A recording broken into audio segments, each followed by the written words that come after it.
आता भाई बालेवाडी हायशीटला बसतोय मी, डायरेक्ट मला एअरपोर्टची ट्रिप पडली इथनं. आता या कस्टमर जवळ दिसतोय, मीटर प्रमाणेच घेऊन जाणार याला मी. त्याला बोलतो मीटरने चला, जवळच आहे.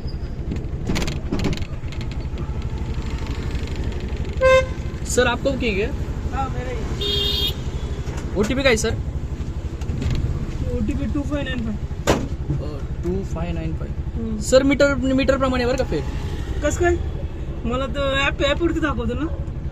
नाही सर, ते आता 1 जानेवारी पासून आहे ना आम्ही मीटरवरतीच केलंय, कारण की परवडत नाही. ऑनलाईनला रेट कमी भेटतोय हो आता. तुमचं असं काय चाललंय? तुम्ही नाही म्हणजे फसवणूक नाही सर. ते कसं आता प्रत्येक आता बघा सीएनजी वगैरेचं पण रेट वाढला, अजून आमचं मीटरचं रेट नाही वाढलेलं आहे. तर आम्हाला ऑनलाईनच्या हिशोबाने कमीच पैसे भेटते ते. आपण कसं जाताना मी यांनीच जात असतो.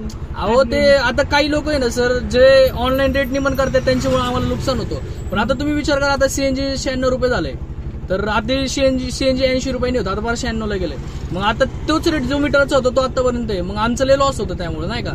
मी तुम्हाला आधीच मेसेज करणार होतो, पण तुम्ही जवळ होते म्हणून मी येऊन तो बोललो तुम्हाला. नाही ना, मग OTP घ्यायच्या अगोदर सांगायचं ना, असं तर नाही ना. नाही सॉरी, ते चुकलं माझं. आता तुम्हाला नसून जायचं तर जबरदस्ती नाही, सॉरी, मी कॅन्सल पण करतो तुमची राईट.